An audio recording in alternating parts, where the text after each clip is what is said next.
Now, spontaneous mode, there's your pressure support over PEEP. Typical spontaneous. So now it's patient's always going to be breathing spontaneously, hopefully, and it's going to always be flow cycle pressure support breaths. Okay. So now let's look at nasal CPAP. See how I can't select nasal CPAP? Because I have to be in standby to switch over to nasal CPAP. So let's go to standby. So that's okay, because when I start the ventilator, it's in standby. So I can start out in nasal CPAP if I want to. But now if I go to modes, now I can select them. And when I select N CPAP, for example, I confirm, it comes open, it's going to be PEEP and FiO2. So I'm just giving CPAP, right? Flow generated CPAP. You have a little diagram here. This is a reminder that for nasal CPAP, I don't need a flow sensor. I don't want a flow sensor. I don't need it. I'm going to get it off of there.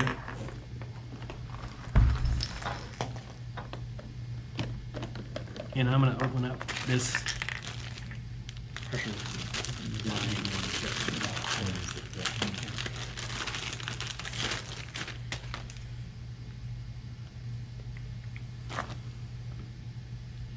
Blue to blue. So just a single pressure line. I'm going to attach my my T-piece adapter. We get rid of the Y. And I'm going to attach the pressure line to the inspiratory limb. It has to be on the inspiratory limb because now I have to do another test called, oh, I didn't change mode yet. Hold on. Select CPAP, confirm, confirm. Now the flow sensor test changes to circuit test. Okay, so I hit circuit test. And it's just going to put some flow through there. It's kind of looking at the resistance. First of all, make sure you got this line hooked up. It's a lot faster than a flow sensor test. There's no flipping, no crack pipes involved, just the T-piece.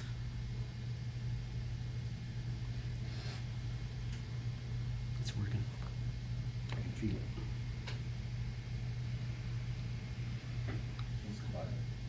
Yeah.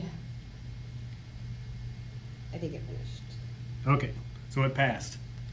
Now, this is where I would connect my nasal CPAP generator. If I had the Hamilton device or a Puritan Bennett, or not Puritan Bennett, but a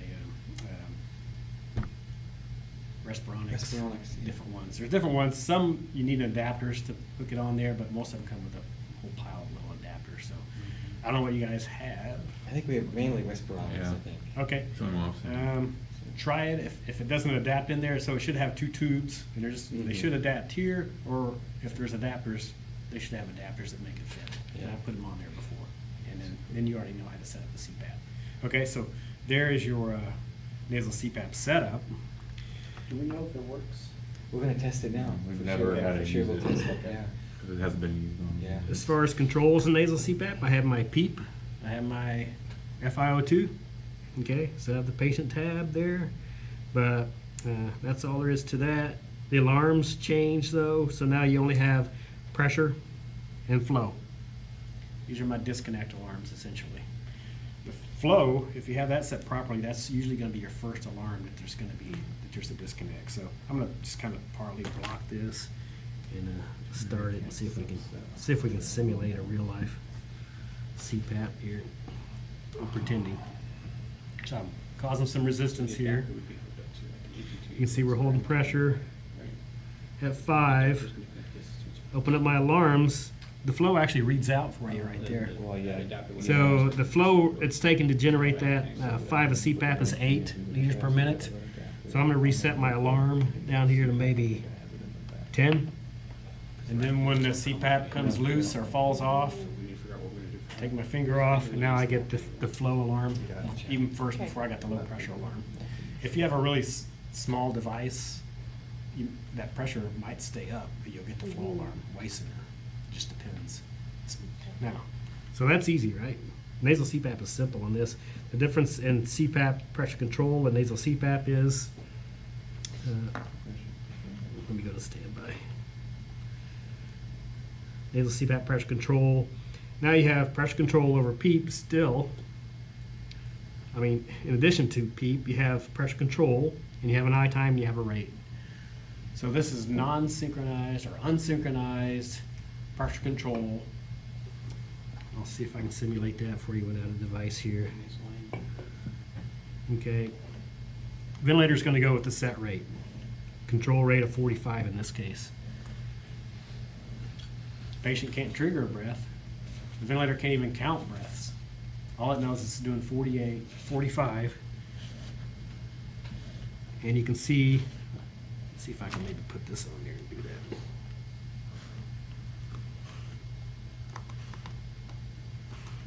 You can see the patient kind of taking breaths in between, maybe.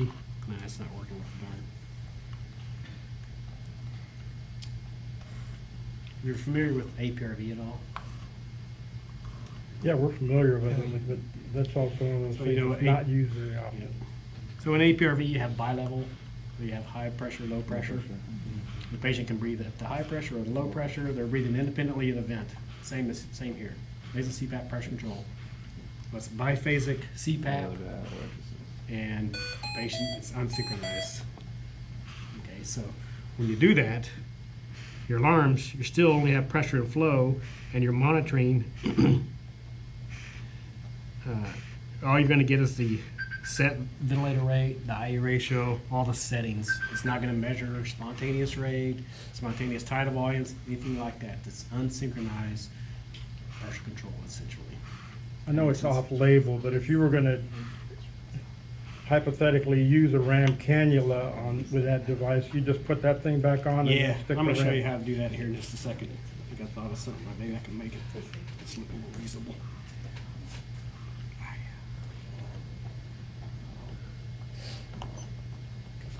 So you see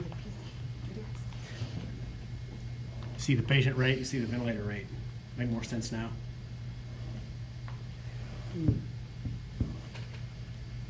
Okay, so there's nasal CPAP pressure control. On our G5 now you still have a flow sensor, and they can actually synchronize on these C1, T1s, unsynchronized pressure control. Nasal CPAP. Okay? So yeah, let's, if this were FDA approved, if I was gonna use a RAM cannula, cannula, Just like that. it's right Yep. there. Yeah. And that's what we'll do. And Off label. No, because if you're gonna, because, you know, if we use the other contraption without this, Yeah. you guys have to start carrying a lot more stuff. And we already carry a lot of stuff. I mean, you're gonna have to carry all the different masks, all the different cap sizes, all the different trunks. that's fine. We're already carrying the RAM the RAM The RAM cannula, so three it's already in the sizes. bag. We got 3 sizes, so. It's done. So I took the pressure line pressure out, so it'll actually will adapt on the Y piece here. Mhm. So a little less We can do stuff. that for the RAM? No, you can't. Well, He can't, Allegedly, he you can't, Allegedly. yeah, allegedly. Can I need you to delete No, the you video? cannot. Okay. Somewhere your face isn't on there. Yeah. Can you, My voice is. um, Yeah, that's how you do the RAM. Now, what was I gonna say? There was one other thing.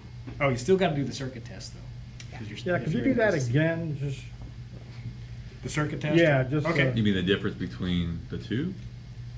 no, I just wanted to do Yeah, the the circuit cow. test again. Let's see if it'll pass the circuit test setup like that, because I'm not sure it actually will. Let's try it.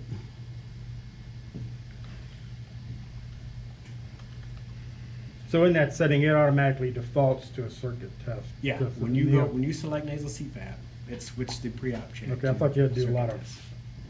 No. adjusting this and that to get it there. Okay. Interesting. I mean, I can rock right back through it step by step if you want. Thank you. I think it's gonna pass. Let's see. Yep. Yep. Yep, okay, so you can pass it, and then you're ready to go. So, yeah. Don't throw so- away the extra pieces like we usually do. Since we didn't have, I've been usually just Yeah, getting so what I I need and I set- toss the bag. Yeah. I'm like, and I'm wondering, why does it come with all this extra stuff? What's all this? What is all this stuff for? Okay. So, we're gonna set up nasal CPAP from the beginning. Okay, so I took my flow sensor out, get rid of that. I'm gonna take my pressure line adapted here. Do nasal CPAP, pass it on, cannot do nasal CPAP. Attach it there. When I come over here, I select nasal CPAP, confirm. Is it a neonatal? I get this. No, I think I've done it. Now look what twice happens on if I transport in confirm. 9 years. So when I confirm the mode, look, it automatically flew open. So that window just CPAP. flew open. Just It sent me CPAP right to the CPAP with circuit the test two. window. Okay. So you got the diagram, CPAP with and the you two. got this popping up, so you can't forget. Yeah. Well, you could. Okay. And let's see if I bypass it, what happens. Let me. Or did it? Low pressure, high flow. Yep, it's letting it.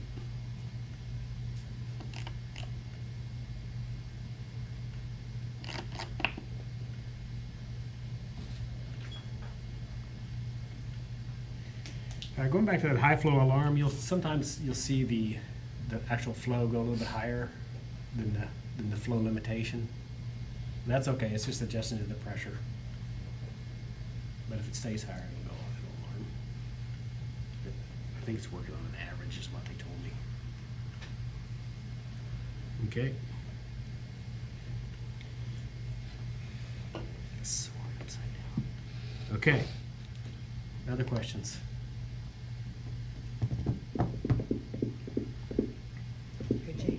It's that easy. No, you're making our life a lot easier, us having this, because that's the reason we had to sedate our kids, because the cross vent doesn't have it does, they do have one, It's just, but we you weren't don't using have the it. flow sensor, so Yeah, it won't even so- pop up Yeah, for us time of year, so on. so the kid's huffing and puffing, trying to breathe, and he's got nothing to breathe from, there's no pressure supported breaths or anything like that. Okay, so just, So we're definitely, doing what we should have been doing to begin with, but, Going to the T1, that's definitely gonna help out the patient's comfort. oh yeah, most you ever definitely. transport kids on high flow? Oh, yeah. All the time. Yeah, all the time. We have a little high flow setup. I've got a code, I could put it in there, but it's not FDA approved yet. Wait till about the end of the year. About the time of AMTC, I'm hoping it's released. High flow cannula mode on this. It'll be your flow generator. It still need humidity. And would that software need to be upgraded, or it's just in the? It's in there. It's already in there? Yep, you gotta have the code. No more lunchbox? Well, no, because you still have to have humidity, where with the lunchbox, we have humidity. Yeah. But just if you decide to put some on high flow and you had the ventilator all right there, ready to go, you could So maybe like a Westover. I've talked to the product managers in Switzerland about creating a transport humidifier, a smaller version of ours. Maybe hopefully they're tossing that year round. We need that. That are coming up with a circuit that we can attach to. That's kind of like what we use now, where it's got a wick that you can wet. Okay, yeah. It's an idea. There you go, that's the next $1 million one. I will say, let's get on. Y'all heard Come it on, right, so come on. better get a cut. Next thing you know, you'll see Yeah. this guy. Entrepreneur. or Great athlete. invention made. What about nebulization? Do you nebulize things for Neos? No. Not really. Not No. as far as transport. They're There's a usually tiny just little born. T-piece somebody showed me the other day that actually fits in there that you could run a neb. Like on the We heart have nebs? that- The heart nebs The usually one come which we with, use for the vent, that Yeah. small. A little piece. small piece. That Yeah. would probably fit. I think this is. that'll fit there, Less yeah. is- less is more people. No, Less yeah, is we would more. not do that in neonatal. No naps. No. I think that's a 10 millimeter outer. I think that's the small one, right? The neb Yeah. treatment we used to do. You have before those we really? did that. I believe so, yeah. Mhm. I'd like to see. We, one. the thing about it, I'd like to I've never seen anybody do a neb treatment en route on a neonate. I'm not saying. That's No, very not rare. a neo. Unless they have aerogen, then Yeah. it'd be Yeah. more likely Which to we do don't. that. We Yeah. do. We have one, and it's but- just for the setup and stuff. It's Yeah, difficult. Yeah. And it's pretty rare With that you aerogen, just people have will to rig it up get in it here. Chris? Oh, really? They can pay you back, Jared. Because this is standard size You adapters. told that You one could, today, you could right? pop it right in there with aerogen. Use their adapter. You could It's stick it just right in. ideally, you wanna keep it You proximal. should ask him if anyway. he's ever used it. Yeah, Yeah, but if it's running continuously, it pretty much fills the circuit it's with there. medication, so Yeah, it's good. It's better than nothing. Right there. And your nitric, you do nitric? So that was gonna be our next question. So we are gonna be using the Aerogen 2, the new Aerogen, Aeronox 2 that Yeah. they came out Mhm. with.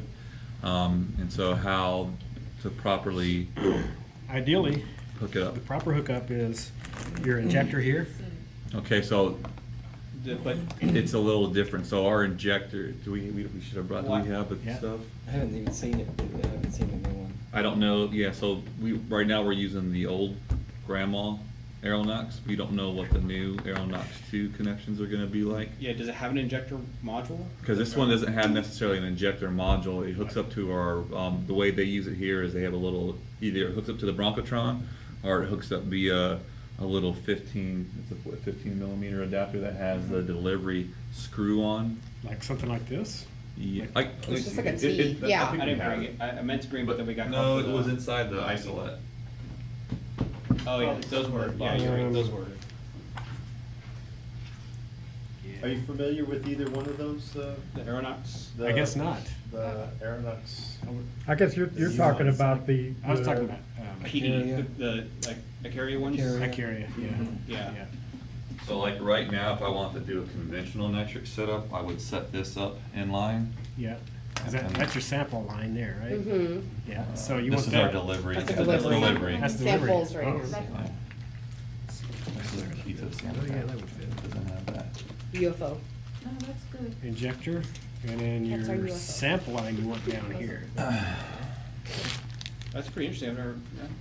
The injector just. right So, yeah, you could use this adapter, put your sample here, and that would be ideal to me. What do you think? Sample, Looks like it'll work. inject it. Yep. Can we take a picture of that? That's easy. We don't need to take a picture of me. there. You want me to Looks open like this it'll up? work. Y'all will remember. You'll remember. There you go. Look at that, there you go. Boom. Let's take a picture. Seems simple. Right? But- Hold on pictures. Wait a minute, don't take a picture. We're in nasal CPAP here, so let's make it look real. Oh, yeah. Yes. That would be. Hi. Let's make it look real.